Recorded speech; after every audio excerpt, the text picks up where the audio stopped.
Agora eu quero te fazer uma pergunta direta. Você tem medo da morte? Medo de fechar os olhos e não acordar mais?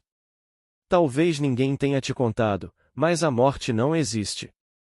O que chamamos de fim, na verdade, é apenas um retorno. Antes de te contar o que você verá nesse novo vídeo, venho te pedir para assinar nosso canal e fazer parte do grupo de pessoas que ajuda o canal e participa também do debate mensal sobre a doutrina espírita. Então, clique em Seja Membro e vem com a gente. Nesta reflexão conduzida por Severino Celestino, você vai ouvir verdades profundas e talvez desconfortáveis. O que acontece com a alma no exato momento do desencarne? A separação dói? Existe sofrimento ao deixar o corpo? A verdade pode abalar certezas, mas também libertar. Prepare-se para uma jornada espiritual intensa, que revela bastidores do plano espiritual que poucos têm coragem de olhar. Porque não importa quem você seja, o fim do corpo é certo. Mas e a alma?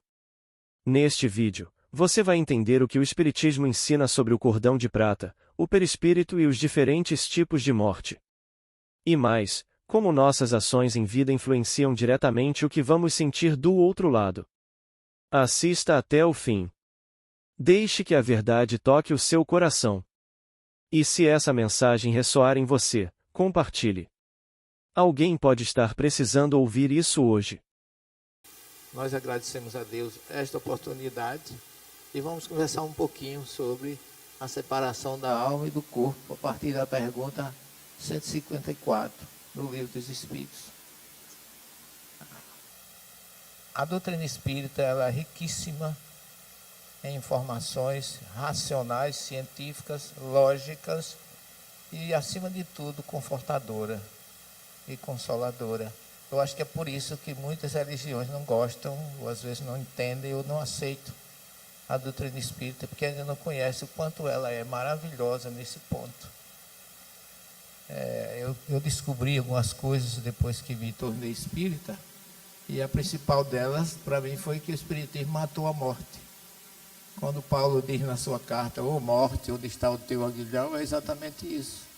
A morte não existe. A morte é apenas uma trajetória, é uma passagem.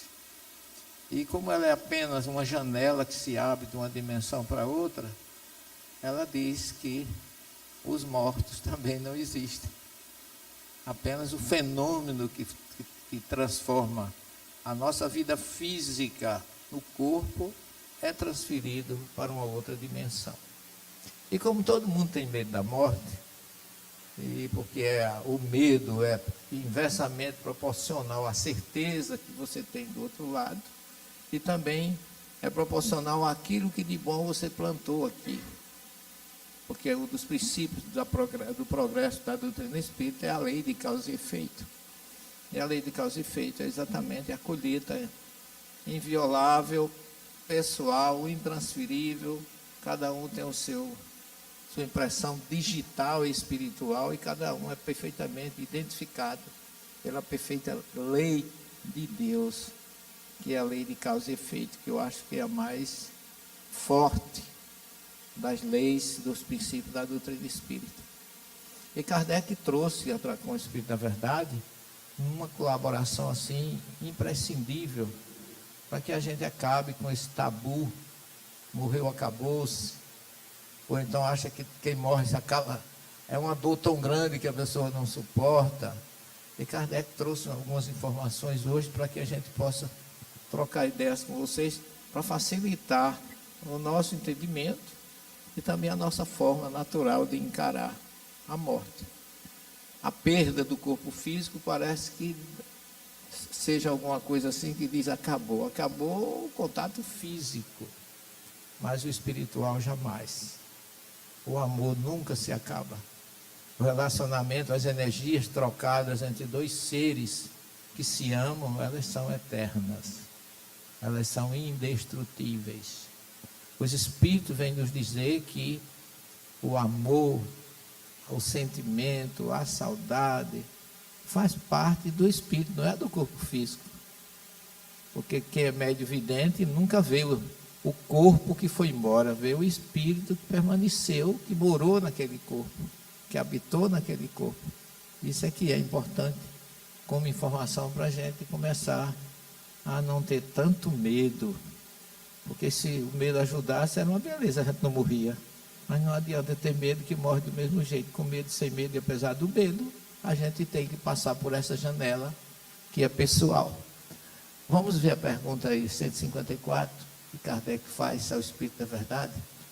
A separação da alma e do corpo é dolorosa? Olha como ele já ouviu, se ouvia tanto isso, né? Porque às vezes as pessoas morrem. No meu interior, que é uma linguagem lá, dizia que ele morreu estribuchando, não sei se você já ouviu falar nessa expressão, né? E parece que aquela coisa foi tão ruim que o cara não suportou. Não, não é bem assim. A situação, como Kardec traz, ele veio aqui, ó. Ele dá uma resposta não, taxativa. Não é dolorosa a separação do corpo e da alma. O corpo frequentemente sofre mais durante a vida do que no momento da morte. Neste, a alma nada sente. A gente sofre enquanto está aqui, enxaqueca, dor de cabeça, mal-estar, enjoo, não é assim? Isso faz parte do corpo físico, não é do espírito. O espírito não sofre, não tem sentimento nenhum. Eu fui coroinha de um frade, que ele, naquele período de intervalo do seminário, arranjava uns frades para a gente ir acompanhar ele pelas missões. Naquela época tinha as famosas missões. E o frade, o que ele pintava do inferno, eu ficava tremendo junto dele, porque ele dizia, olha, o fogo do inferno é tão quente, que você imagina todas as fogueiras juntas, ainda não é a metade do fogo, e eu ficava dizendo, eu vou me queimar todo, né? E quando eu fui ler Sensações do Espírito, tem um capítulo, tem uma pergunta que Kardec mostra que o perispírito não sofre influência nenhuma de temperatura, de frio, de calor. Quem sente é o nosso corpo físico. Mas vocês podem dizer assim, mas o espírito chegou na mesa dizendo que estava com frio, que estava com calor. Às vezes não chega isso na mesa mediúnica, mas isso são sensações do antigo corpo físico que ele ainda não se libertou pelo desconhecimento, pelo atraso espiritual, porque ele não tem uma evolução suficiente ainda para descobrir que não é mais o corpo que está ali, que o espírito não sente. É tanto que pela doutrinação, pelas explicações, o espírito vai entendendo e se liberta de tudo isso. E vem a paz que todos nós precisamos. O corpo frequentemente sofre mais durante a vida física, no dia a dia.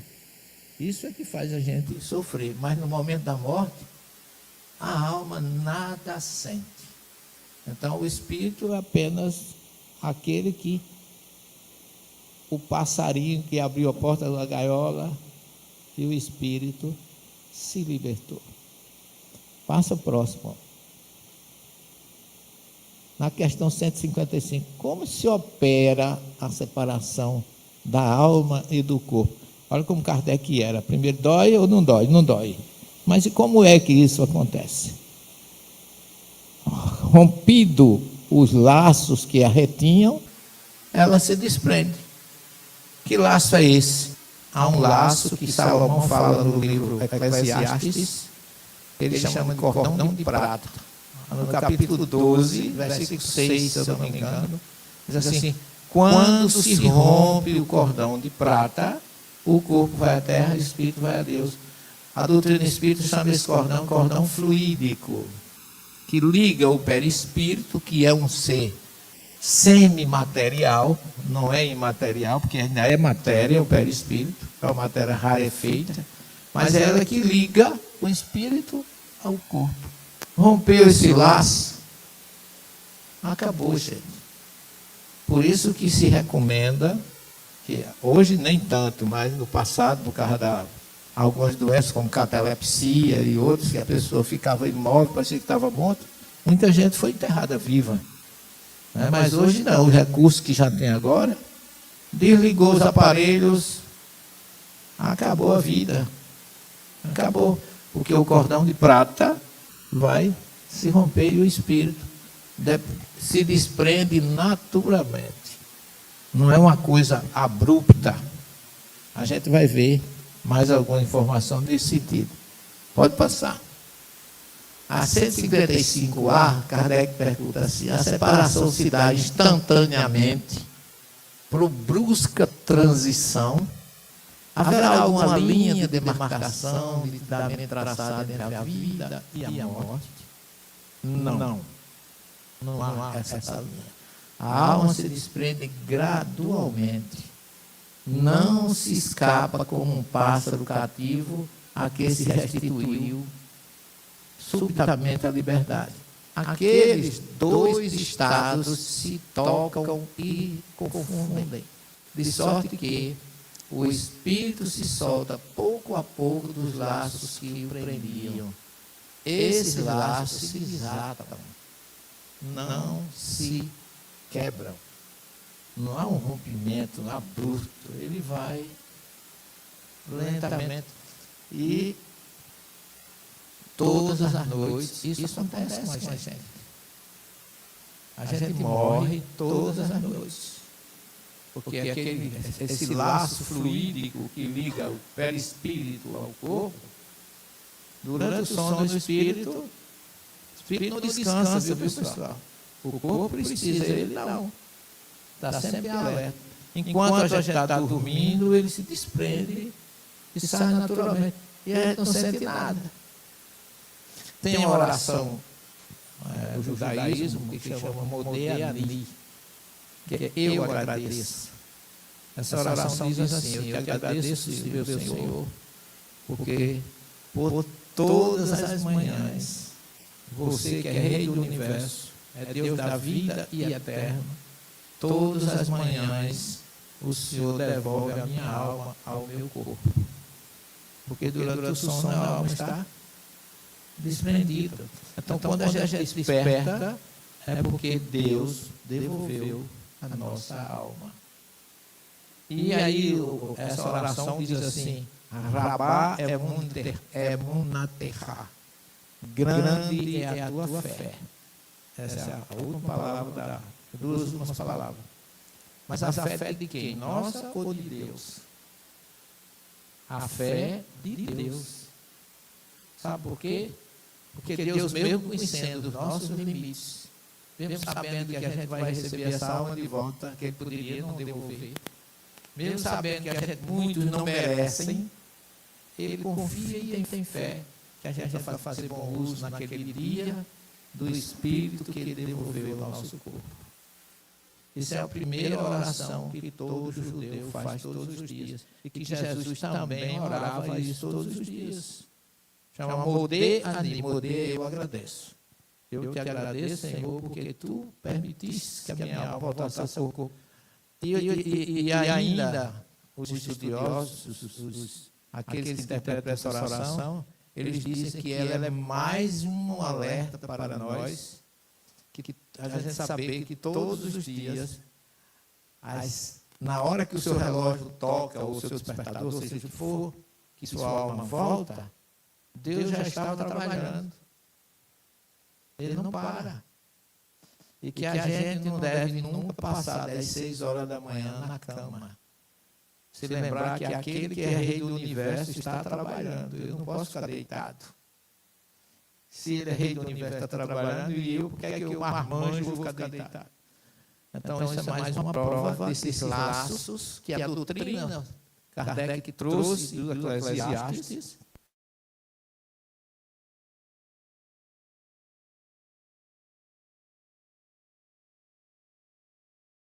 Espiritual. É simplesmente um portal que a gente chega do outro lado. É um laço que se desprende, se desata naturalmente. Eu conheço aquela mão, eu já não sei mais. Fala, Jobênia. Tem um microfone ali para ela?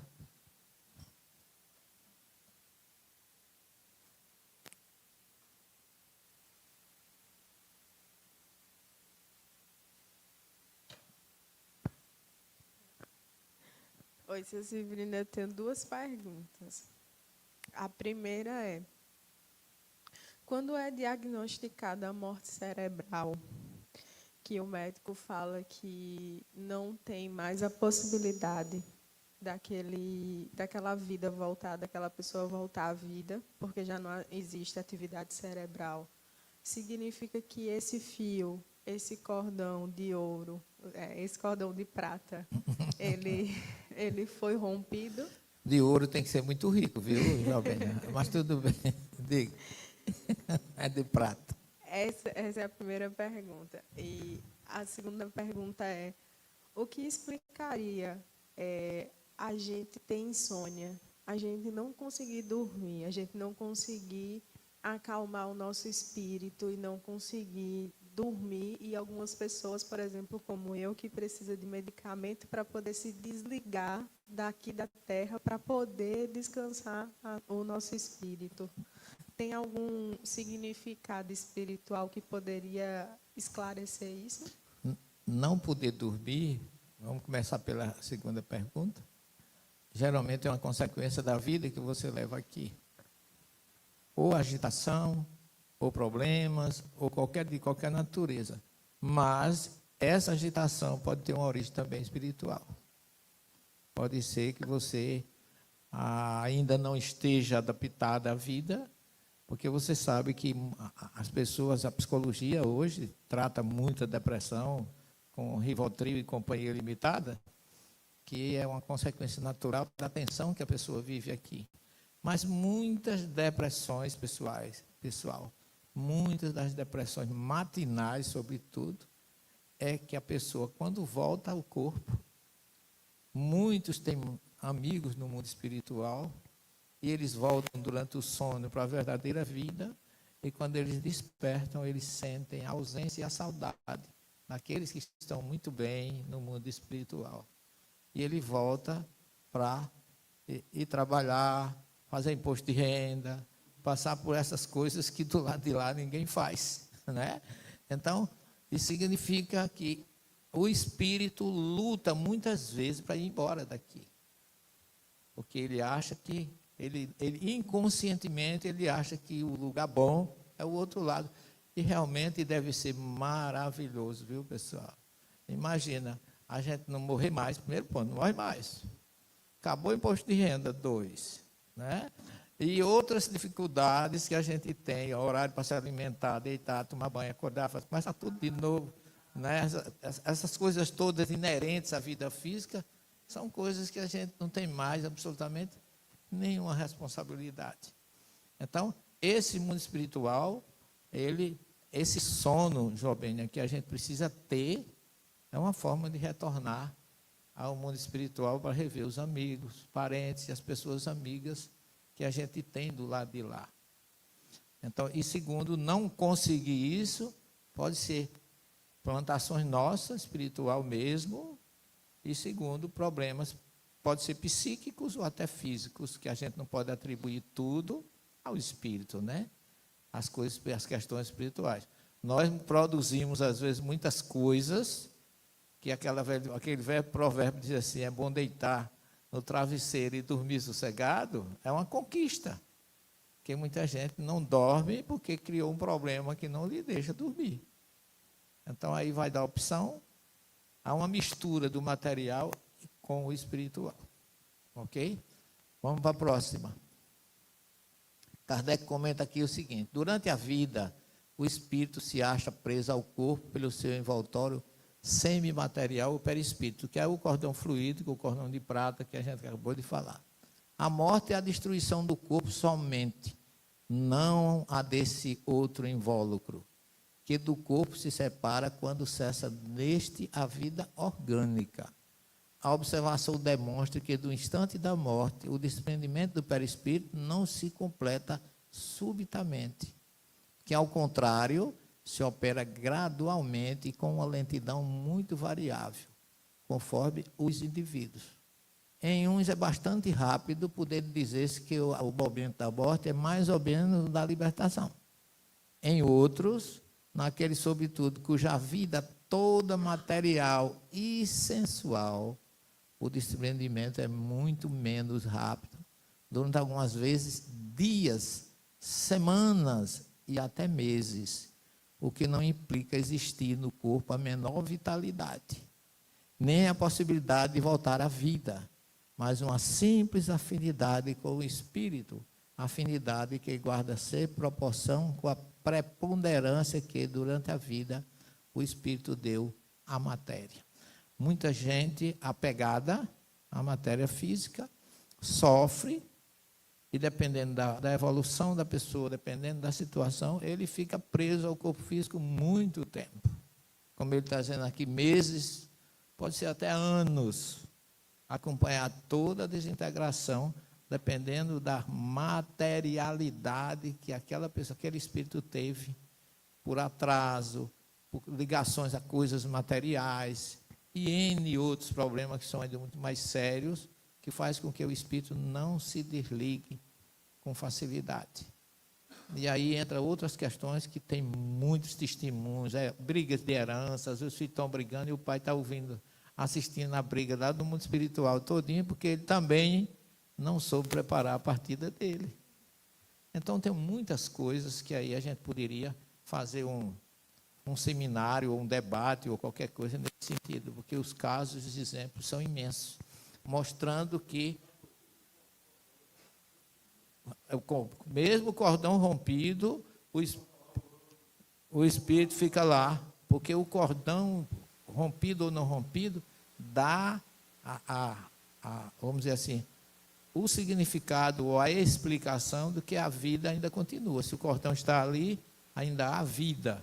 Por isso que no caso da ressurreição de Lázaro e de outros que pareciam estar mortos, Jesus conseguiu fazer reviver sem nenhum problema.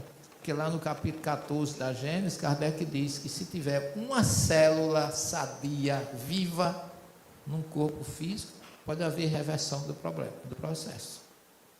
Pela energia, pela inoculação de energia. Então, Jesus, que tinha tanta energia, que a gente não pode nem se atrever a medir, mas ele podia realizar isso com maior naturalidade, sem nenhum problema.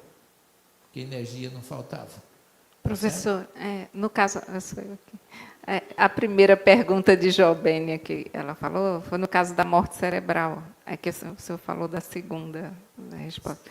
No caso da morte cerebral, que para os médicos, né, já está diagnosticada a morte, mas já houve o rompimento? Do cordão, não. Não, sim. Não, enquanto tiver pulsação física de qualquer órgão, ainda tem ligação do cordão. Uhum. Ok? A morte só é dada quando rompe o cordão. Por isso que mesmo aqueles que têm morte cerebral depois desligado, ainda tem que haver velório de 24 horas ou coisas assim. Aqueles que vão ser cremados 72 horas. Tudo isso para respeitar, mesmo porque antigamente não tinha os meios que hoje tem de se detectar ou se diagnosticar uma vida física ou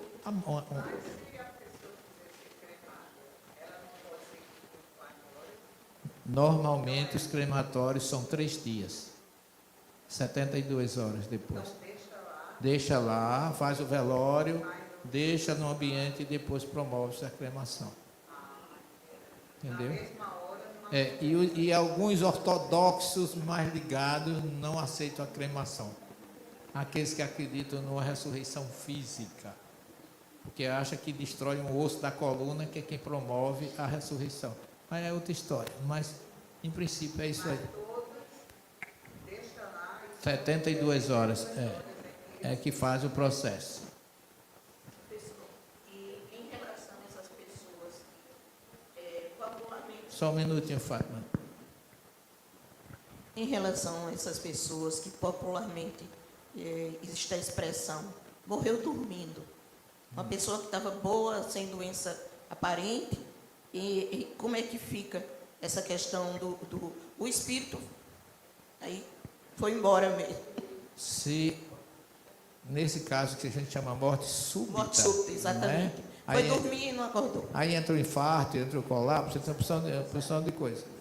Isso aí, cessou a atividade física, a espiritualidade rompe o cordão, porque se não há reversão, não tem mais como ser atendido, etc, etc. Acabou. Agora, o espírito dependendo da evolução, é que pode se separar do corpo, ganhar nova vida ou continuar junto dele. Aí já é outra colocação, que tem mais uma mão ali. Vamos a ligação do espírito com o corpo não tem nada a ver com o rompimento do cordão fluídico. O rompimento do cordão é só que acabou a vida. Agora, daí para frente, de acordo com a evolução do espírito, é que ele vai permanecer ou não junto do corpo. Tem um? A gente não sabe. A gente pode ver, pode sentir. Agora, o espírito sabe. A família que muitas vezes não deve saber, não é bom que saiba. Claro, minha filha, vai deixar dentro de casa. Se morreu, se deu o diagnóstico clínico de morte, eu estou falando do espírito, se está ou não junto do corpo. Enterra o corpo e acabou. Agora o espírito às vezes fica ali acompanhando até a composição toda do corpo. Se ele for um espírito muito ligado, como ele está dizendo aqui. Se ele for muito ligado ao corpo físico, ele vai continuar ali junto. Tem uma questão, acho que é no Livro dos Espíritos, que fala que quando a pessoa está dormindo e ela vai desencarnar, o espírito sempre retorna ao corpo para o desencarne. Ele não é desligado, por exemplo, está dormindo antes dele voltar. Ele volta, acopla e depois ele assume desencarna. O corpo E depois ele desencarna. Exatamente. Porque Deus sempre permite que o espírito volte ao corpo. É verdade, está certo. Ele não sai igual uma borboletinha, né? Corta o fio e vai embora. Jesus, ele poderia revogar a lei natural? Não. Por exemplo, que a gente vê muito na Bíblia, aquelas passagens com Lázaro e tal. Não, mas lá Então, fora... assim... A pergunta é o seguinte: Jesus poderia revogar uma lei natural, tipo, por exemplo, alguém que realmente estava morto, ele poderia fazer aquela pessoa reviver, porque a gente sabe que no caso de Lázaro ele não estava morto, né? Isso. Era uma espécie de catalepsia, alguma coisa. Mas a gente vê muitas vezes, a gente escuta algumas coisas e diz, não, Jesus realmente ressuscitou um morto. Então existe realmente algum caso na Bíblia onde Jesus ressuscitou um morto? Não. Não. E ele mesmo não poderia O mais incrível foi o de Lázaro, porque ele ressuscitou no 4º dia. Os outros foram no 1º dia. O filho da viúva de Naim, aquela menina Tablita, que ele foi lá e despertou a menina. Esses foram no mesmo dia. E Kardec disse que aí não foi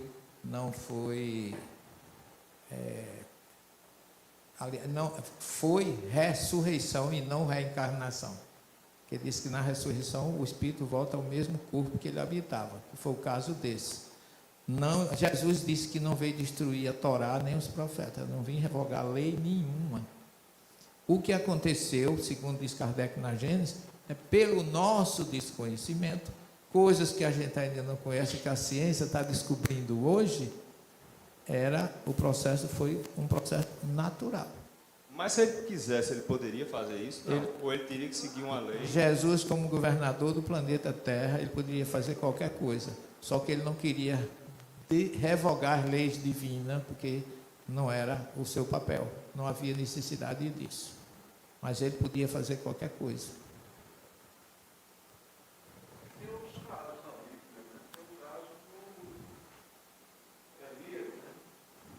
Sim, Elias também, com o filho da viúva de Sarepta, mas ali foi uma ressurreição também.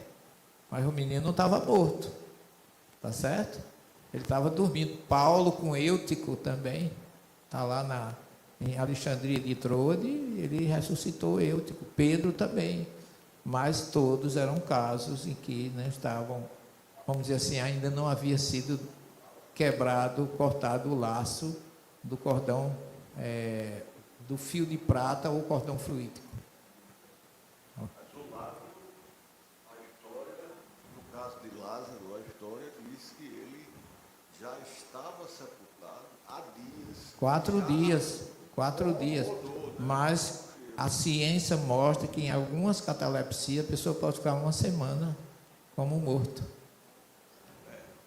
Então, cientificamente, você não pode afirmar. Para eles que estavam ali, achavam que estava.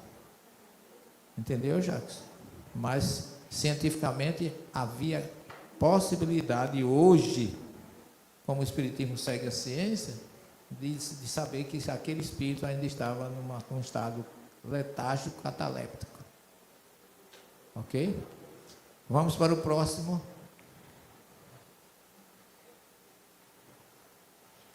Aqui, Dandara. É com efeito racional conceber-se que quanto mais o espírito se haja identificado com a matéria, tanto mais penoso lhe seja separar-se dela. Ao passo que a atividade intelectual e moral, a elevação dos pensamentos operam um começo de desprendimento, mesmo durante a vida do corpo, de modo que, em chegando à morte, ele é quase instantâneo. Tal o resultado dos estudos feitos em todos os indivíduos que se tem podido observar por ocasião da morte. Essas observações ainda provam que a afinidade persiste entre a alma e o corpo em certos indivíduos. E, às vezes, muito penosa, porquanto o espírito pode experimentar o horror da decomposição. Este caso, porém, é excepcional e peculiar a certos gêneros de vida e a certos gêneros de morte. Verifica-se com alguns suicidas. Tem um caso que Chico Xavier narrou, de uma senhora que era vizinha dele, que era costureira, e se suicidou. Tomou solução de bateria. E ele ficou orando por aquela mulher, sempre se lembrando dela, sempre pedindo notícias a Emmanuel. Emmanuel, eu queria saber notícias de Dona Margarida. Eu tenho a impressão que era Dona Margarida. Deve ser um nome fictício, né? Eu queria notícias de Dona Margarida. E Emmanuel dizia, Dona Margarida está seguindo o seu caminho. O caminho traçado por ela. E Chico voltava, mas Emmanuel, eu rezo toda noite por ela. Eu gostaria de saber como está Dona Margarida. Você não poderia me fazer esse favor? Eu queria tanto bem a ela, minha vizinha. Aí, Emmanuel disse, muito bem, Chico, eu vou lhe mostrar como Dona Margarida está. E ele deslocou-se, saiu do corpo e foi ao cemitério. E entrou na tumba de Dona Margarida. E lá dentro ele viu ela no caixão, rasgando a garganta, por onde ela tinha tomado a solução de bateria, e se acabando sentindo todo aquele horror da destruição física. E Chico, quando viu aquilo, começou a gritar, Dona Margarida, sou eu, Chico, olhe para mim, Dona Margarida, Jesus lhe ama, olhe para mim. E ela parecia surda aos gritos e aos apelos de Chico. Continuava naquele ritual. E é o que Kardec está colocando aqui. Verifica com alguns suicidas.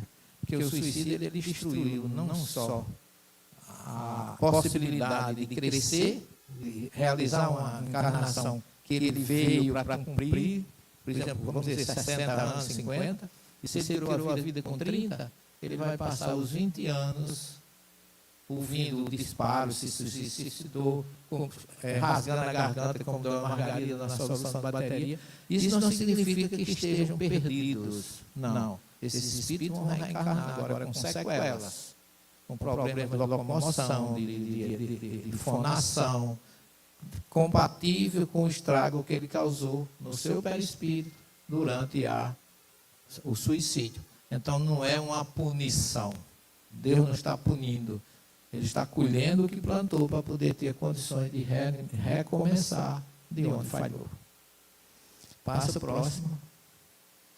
A separação definitiva da alma e do corpo pode ocorrer antes da cessação completa da vida orgânica. Na agonia, a alma algumas vezes já tem deixado o corpo. Nada mais a que a vida orgânica. O homem já não tem consciência de si mesmo, aí, entretanto, ainda lhe resta um sopro de vida orgânica. Não sei se vocês já leram Ave Cristo. Ave Cristo é um romance de Emmanuel que fala muito da perseguição dos cristãos que eram queimados nas fogueiras naquela época, eram destruídos nas arenas pelos leões.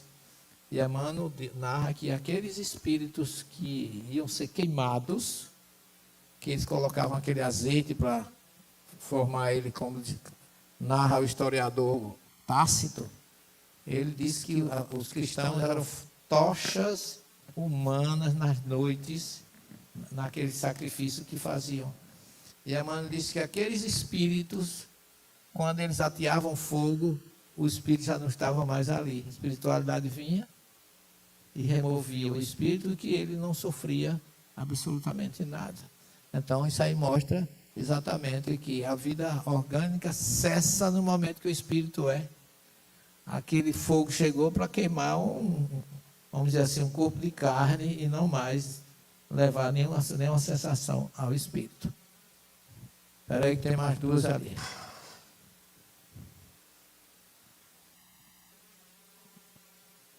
Celestino, boa noite. Eu gostaria de saber de você, porque Jesus Cristo permitiu, sabendo que Judas ia traí-lo, sabendo que tudo ia decorrer a partir de Judas, toda uma traição. Sei que tenho outros pensamentos que podem ser entendidos, compreendidos em relação a isso. Mas a humanidade toda, até hoje, tem essas duas polaridades, o bem e o mal. E eu gostaria que todo mundo fosse feliz, correto, fosse bem saudável, fosse bem agraciado. E eu não posso mais assim, entender como a humanidade é tão exagerada na negatividade. E eu gostaria que esse plano terrestre fosse mais evoluído. Minhas palavras são assim, dessa forma que eu expresso. Eu não entendo como é que a humanidade é tão fraca, tão sujeita a tantas fragilidades. Mas você tem duas perguntas aí, uma é essa e a outra é essa, porque Jesus concedeu a Judas essa traição, esse momento de estar. Você acha que Jesus foi traído? Diz a história, né? Diz aí que ele disse: você vai me negar 3 vezes, você vai acontecer isso, mais isso. Deixa eu fazer um raciocínio aqui com você. Os profetas falaram da vinda de Jesus. Os profetas, Isaías falava que ele seria o justo sofredor. Jesus, lá em Mateus 16, lá em Cesareia de Filipe, ele disse aos discípulos que ele precisava ir a Jerusalém, sofrer na mão dos sacerdotes, ser preso e ser crucificado no terceiro dia. Tudo que os profetas disseram, tudo que o próprio Jesus disse, se não acontecesse, ele não era Jesus. Então, Judas fez o papel mais difícil, porque Jesus precisava de alguém para entregá-lo, não traí-lo. Todo mundo usa o verbo trair, mas ele traiu entregando. O papel dele não foi trair. Ele entregou Jesus achando que havia uma rebelião e que Roma ia ser expulsa e que eles, como judeus, iam ficar livres da opressão do Império Romano. A visão de Judas foi política. E Jesus quis que assim fosse, porque se não fosse assim, ele não tinha entregue Jesus. Se ele tivesse conhecimento que ele ia entregar e não ia acontecer o que ele estava pensando, ele não teria entregue. Então vamos ver a coisa pelo outro lado. Jesus chega na ceia e diz assim: Judas, vai e faz logo o que tem que ser feito. Porque já estava previamente acertado que ele iria entregá-lo. É tanto que ele diz: a um de vocês me entregará. Quem será aquele quem der o pão molhado? E ele entrega a Judas. Ele vai, Judas, faz logo o que tem que ser feito. Porque alguém tem que entregá-lo, senão ele não era o Messias, ele não ia morrer, ele não ia ressuscitar, e nós não estávamos aqui falando dele agora. Jesus criou um projeto num planeta, que aí eu vou dizer na segunda parte a você, de expiação e provas, porque a Terra tem vários níveis. A Terra no universo, casa do meu pai tem muitas moradas, a Terra é um de terceira ordem, é um planeta ainda onde o mal sobrepõe o bem. Por isso que você está repetindo exatamente a característica do planeta Terra. o mal ainda sobrepõe o bem. Mas depois da regeneração vai ser o contrário. Nós vamos ter os mansos herdarão a terra, como Jesus prometeu no sermão, e a terra conhecerá a paz finalmente. Mas enquanto o homem não depurar essa energia negativa da sua inferioridade, porque a terra é um planeta onde só tem gente com débito. Você não pode, a gente não pode querer que numa prisão tenha anjinhos. Só vai ali aqueles que erraram para saldar o seu débito e depois ir embora. Somos nós no planeta Terra. Na hora que a gente saldar os nossos débitos, a gente vai embora. Porque não tem mais o que fazer e o que saldar aqui. Então tudo estava no projeto de Jesus. Para acontecer assim. E que isso sirva pelo conhecimento, de lição para todos nós, trabalhar melhor, servir melhor, amar mais. Porque ele disse que só os mansos herdarão a terra. Aqueles, segundo Kardec em Obras Póstumas, e o Apocalipse, e outros profetas, aqueles que não viveram em autenticidade a mensagem do Evangelho, não vão ficar aqui. Vão ser levados para o planeta, como foram os exilados de Capela, com a mesma característica de inferioridade do planeta Terra, porque aqui não haverá lugar para os violentos, para os desonestos. Está lá no capítulo 18 da Gênesis de Allan Kardec. A Terra, planeta regenerado, não terá mais lugar para os desonestos, os violentos, os incautos, os impuros, os transgressores. Aqui só vai ficar aqueles que viverem em autenticidade do Evangelho. Então vamos esperar a transição planetária, porque aí a nossa conversa vai ser outra. A gente vai viver muito bem e muito feliz. Jobênia. Eu de novo. Professor, eu queria fazer uma pergunta. Escutei numa palestra espírita. Não estou te ouvindo. Eu escutei numa palestra espírita. Sim. Pela internet, né? Pelos canais. Que a gente, em comum acordo, lá do outro lado, a gente pode escolher, dependendo de como foi a nossa vida passada, como vai ser a nossa morte futura.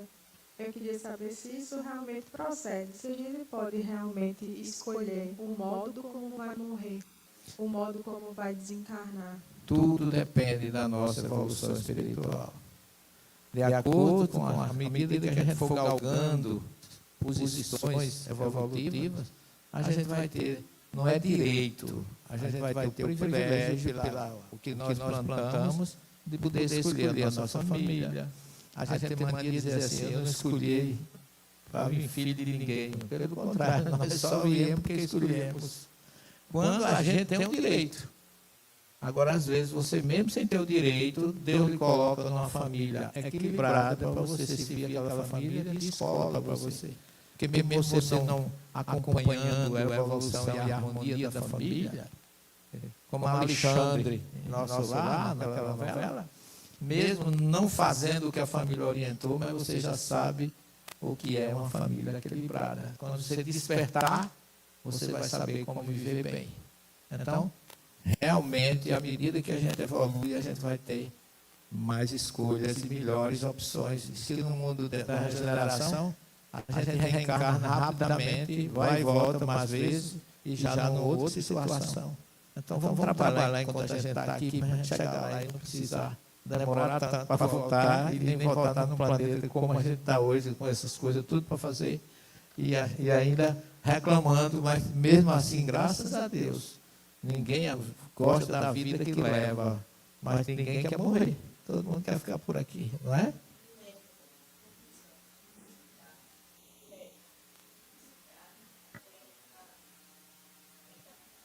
Ela está perguntando qual é o período de tempo que vai do desencarne a uma nova encarnação, né, Fátima? Isso está, em média, olha, é muito difícil da gente dizer a média, porque vai variar de acordo com a evolução do espírito também. Não é? Não tem como você dizer. Tem espíritos evolutivos que podem dar comunicação logo após o desencarne e também pode escolher voltar logo. Mas isso é um direito conquistado. Varia, cada um é uma história. A gente não pode generalizar o tempo. Uma vez um senhor espírita, ele me disse que os abortos. A pessoa abortar espontaneamente é porque muitas vezes já cumpriu. Só ter vindo, ter reencarnado até ali, já seria um cumprimento de uma missão. Tem a ver isso? Tem, sim, senhora. Isso é o que justifica que a gente vê crianças recém-nascidas e embora. Ela precisava só daquela encarnação, daquela experiência na carne para completar o que faltou na encarnação anterior. 3 meses, 4 meses, por isso que a gente não pode generar as pessoas assim tão jovem. Jovem para quem? Hein? Não. O aborto é diferente. Aborto é diferente. O aborto espontâneo é diferente do aborto provocado. O aborto espontâneo é uma experiência, às vezes não tem nem espírito do aborto espontâneo. É uma experiência para os pais e para a família. Pode não ter espírito, sim. O feto não tem espírito. Por isso que a vida não acontece. Aquilo ali era só um princípio vital, sem espírito. Está no livro dos espíritos. Não. A gente não está defendendo. E diz o seguinte, que ele só sou biólogo, né? Então, claro que eu acredito na vida e na concepção, mas existe uma linha de biólogo que diz o seguinte, que a vida ela só se inicia no momento da formação do sistema nervoso, que seria com 18 dias ou mais. Né? Então, assim, você disse que poderia ter um feto sem não, livro dos espíritos. Não sou eu. A questão, eu acho que é 221, não sei bem o número agora. Está lá no livro dos espíritos. Kardec dizendo que muitos abortos é porque aquilo nunca teve um espírito programado. Como você não sabe se tem ou não tem, é que você não pode tomar a iniciativa de abortar. Entendeu? Porque se você vai examinar e tem um corpo ali, um ser, é vida. A gente está falando de presença ou ausência de espírito, está falando de defesa da vida. E como vida tem que ser respeitada. Mesmo que no último dia, no 9º mês, ele nasce sem, como chamado, nato e morto. Mas isso aí não tem nada a ver com presença ou ausência de espírito. O aborto que a gente defende é a defesa da vida. Concepção, formou a fecundação, ovo, passou a ser ovo, zigoto, é vida. A partir daí não pode ser interrompido. Você não sabe se tem ou não tem espírito. Entendeu a diferença?